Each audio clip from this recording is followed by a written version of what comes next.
Let's talk about interpreting dreams.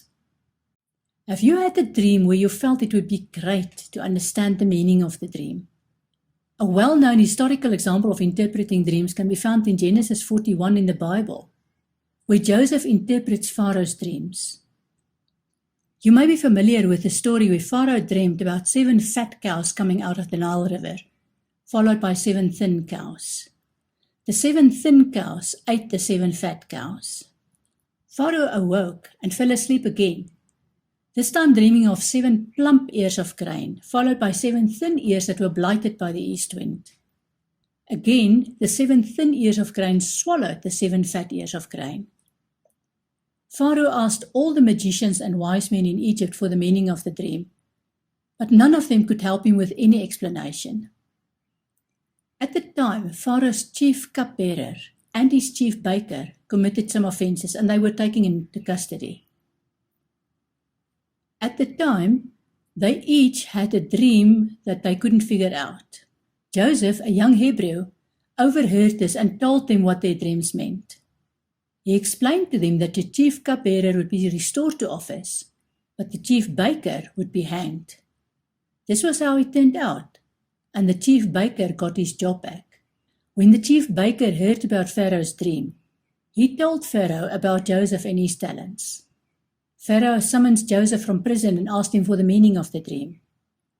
Joseph made it clear that he got his interpretations from God. Pharaoh then told Joseph about his 2 dreams. Joseph explained that the 2 dreams had the same meaning, namely 7 years of abundance, followed by 7 years of famine. Joseph also explained that dreaming twice in the same vein meant that the dream was destined and fixed by God. Joseph then advised Pharaoh to appoint overseers who could ensure 1/5 of each harvest is stored away during the good years. Pharaoh was clever enough to accept the advice from Joseph, and as a result, his people survived the 7 years of drought and famine. This is a well-known example, but in general, ancient people believed in prophetic dreams, or as they called them, visions. In the 4th century AD, a Greek seer called Artemidorus wrote the 5 books on dream interpretation. And then there's not much reference to finding the meaning of dreams until the 19th century, when Sigmund Freud explained most dreams in terms of his views on sexuality.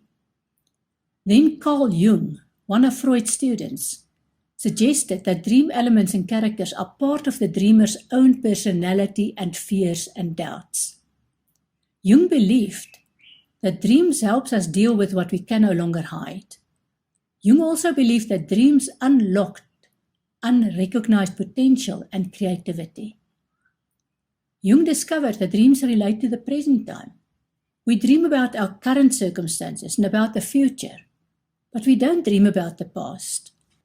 Jung made the fascinating discovery that the characters, symbols, and situations in dreams are often experienced by various dreamers. He realized that these shared dreams reflect the collective unconscious, a sort of library of information to which we all have access. Carl Jung also identified archetypes, which can be described as constantly recurring symbols of people in our dreams. For example, our shadow is the personification of our worst faults and weaknesses. When you dream about your shadow, it's the same sex as yourself, but our shadow is suppressed because we feel it's frightening and unmanageable.